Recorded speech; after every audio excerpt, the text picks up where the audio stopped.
Halo adik-adik, kembali lagi di channel Belajar IPA. Pada kesempatan ini kita akan belajar tentang sifat dan perubahan pada fisika dan kimia. Jangan lupa like, comment, and subscribe. Sifat benda dibagi menjadi dua, ada sifat fisika dan ada sifat kimia. Kita akan mempelajari apa bedanya sifat fisika dan apa bedanya sifat kimia. Sifat fisika yaitu sifat yang terkait dengan keadaan fisik suatu benda. Kalau kita berbicara tentang keadaan fisik, berarti dalam benda itu pasti ada baunya, ada warnanya, ada bentuknya, ada kekerasannya. Nah, itu merupakan contoh sifat fisika. Begitu juga ada titik didih, titik beku, titik leleh, daya hantar, ukuran partikel, dan massa jenis. Massa jenis merupakan hasil bagi antara massa zat dengan volumenya. Massa jenis biasa disebut juga rho atau lambangnya seperti huruf P ini. Lalu M per V ini rumusnya massa jenis. Massa jenis tiap-tiap benda atau tiap-tiap zat itu berbeda. Kemudian kalau sifat kimia merupakan sifat yang terkait dengan mudah atau sulitnya zat tersebut untuk bereaksi secara kimia. Tadi itu kita sudah belajar mengenai sifat kimia dan sifat fisika. Sekarang kita akan belajar mengenai perubahan fisika dan perubahan kimia. Perubahan fisika merupakan perubahan zat yang tidak disertai dengan terbentuknya zat baru.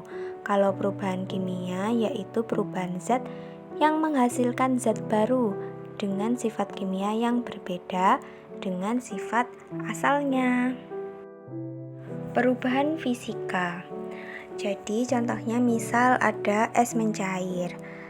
Baik dalam bentuk es maupun dalam bentuk cair, zat yang ada di dalamnya itu tetaplah air atau H2O. Contoh perubahan fisika lainnya ada menguap, mengembun, mencair, membeku, menyublim, melarut, dan masih ada perubahan bentuk lainnya. Nah, kalau perubahan kimia yaitu zat baru yang terbentuk disebabkan adanya perubahan komposisi materi. Perubahan tersebut dapat berupa penggabungan sejumlah zat atau penguraian suatu zat. Nah, ini ciri-ciri perubahan fisika yaitu tidak terbentuk zat baru, komposisi materi tidak berubah, tidak terjadi perubahan warna, bau, rasa, dan tidak terbentuk endapan. Kalau ciri-ciri perubahan kimia yaitu terbentuk zat baru, komposisi materi sebelum dan sesudah reaksi mengalami perubahan. Lalu ditandai dengan terbentuknya gas, endapan, perubahan suhu, perubahan warna, perubahan bau, dan perubahan rasa.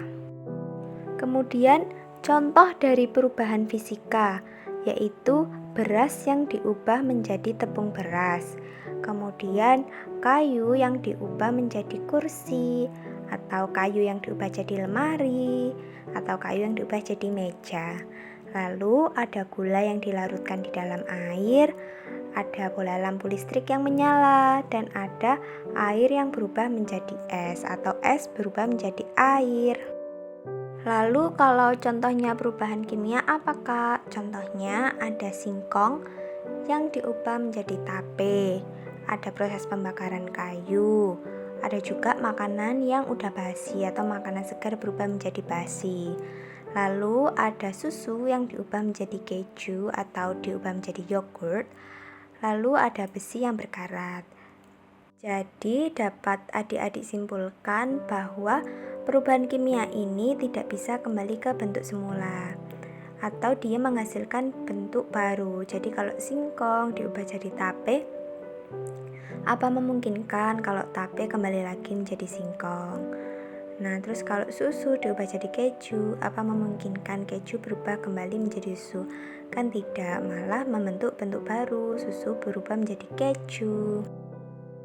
Terima kasih adik-adik sudah menonton. Jangan lupa like, comment, subscribe, and share ke teman-teman kalian supaya kita sama-sama belajar untuk jadi lebih baik.